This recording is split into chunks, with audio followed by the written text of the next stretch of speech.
წმინდა მოციქული და მახარებელი მარკოზი დაიბადა იერუსალიმში.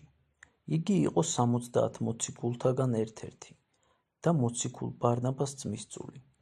დედამისის მარიამის სახლი გეციმანიის ბაღს ემიჯნებოდა, ხოლო საეკლესიო გარდამოცემით მაცხოვრის ჯვარცმის საღამოს მოსასხამში გახვეული წმინდა მარკოზი თან ახლდა უფალს და გაექცა ჯარისკაცებს, რომლებსაც მისი შეპყრობა სურდათ. უფლის ამაღლების შემდეგ წმინდა მარკოზის დედის მარიამის სახლი ქრისტიანთა შესაკრებელად და თავშესაფრად იქცა. წმინდა მარკოზი იყო მოციქულთა პეტრეს, პავლეს და ბარნაბას თანამოღვაწე. პავლე და ბარნაბა მოციქულებთან ერთად წმინდა მარკოზი იყო სელევკიაში. იქიდან წავიდა კუნძულ კვიპროსზე და მოიარა იგი აღმოსავლეთიდან დასავლეთამდე. ქალაქ პაფოში იგი მოწმე გახდა იმისა, თუ როგორ გაანკურნა პავლე მოციქულმა სიბრმავისაგან მოგვიელინი. წმინდა პავლესთან თანამოსაგრეობის შემდეგ წმინდა მარკოზი დაბრუნდა იერუსალიმში. წმინდა პეტრე მოციქულთან ერთად მოიარა რომი. იქიდან კი მოციქულის ბრძანებით წავიდა ეგვიპტეში, სადაც ეკლესია დააარსა. წმინდა მარკოზი წმინდა პავლეს მეორე მისიონერულ მოგზაურობის დროს შეხვდა ანტიოქიაში. იქიდან წმინდა ბარნაბასთან ერთად გაემგზავრა კვიპროსზე. შემდეგ კი კვლავ ეგვიპტეში წავიდა და წმინდა პეტრეს მოციქულთან ერთად მრავალი ეკლესია დააარსა. წმინდა პეტრე სიყვარულით იხსენიებს წმინდა მარკოზს, როგორც თავის სულიერ შვილს. როცა პავლე მოციქული რომაელებს ყავდათ შეპყრობილი, წმინდა მარკოზი ეფესოში იმყოფებოდა წმინდა ტიმოთესთან, შემდეგ მასთან რომში ჩავიდა და აქ დაწერა სახარება.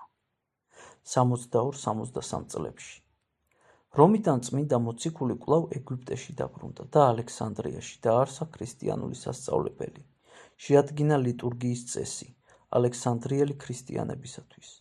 შემდეგ ნეტარმა მახარებელმა სახარების ქადაგებით მოიარა აფრიკის შიდა მხარეები. აქ მოგზაურობისას მოციქულს სულიწმიდისაგან ეუწყა წასულიყო ალექსანდრიაში წარმართთა შორის საქადაგებლად. აქ ის დაემკვიდრა მეწაღე ანანიას სახლში, რომელსაც ავადმყოფი ხელი განუკურნა. მეწაღემ სიხარულით მიიღო წმინდა მოციქული, ირწმუნა მისი მონათხრობი ქრისტეს შესახებ და ნათელი მიიღო. ანანიას შემდეგ მოინათლა ქალაქის იმ ნაწილში მცხოვრები ბევრი ალექსანდრიელი. ან მან წარმართთა გაბოროტება გამოიწვია და მათ გადაწყვიტეს მოეკლათ წმინდა მოციქული. როცა ეს გაიგო, წმინდანმა ანანიას ხელი დაასხა ეპისკოპოსად. მალკი, საბინე და კედრინი კი ხუცესად აკურთხა. წარმართები ღვთისმსახურების დროს დაესხნენ თავს მარკოზს, სცემეს, ქალაქში ათრიეს და საპყრობილეში ჩააგდეს. წმინდანს თვით უფალი იესო ქრისტე გამოეცხადა და განამტკიცა იგი. მეორე დღეს, სანამ სამსჯავრომდე მიიყვანდნენ, წმინდანი აღესრულა. წარმართებს უნდოდათ მარკოზის გვამი დაეწვათ, მაგრამ როცა კოცონი გააჩაღეს, მიწა იძრა. შეშინებული ღვთისმოძულენი გაიქცნენ. ქრისტიანებმა კი წმინდა მოციქულის ნეშტი აიღეს და ქვის სარკოფაგში დაკრძალეს.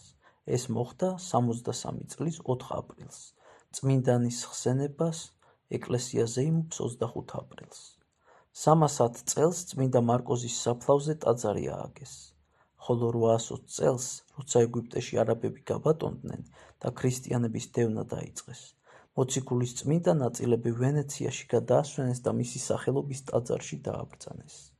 ძველი იკონოგრაფიული ტრადიციით წმინდა მახარებელი მარკოზი გამოისახება ლომის სახით, რომელიც მიანიშნებს ქრისტეს ძლიერებასა და სამეფო ღირსებაზე.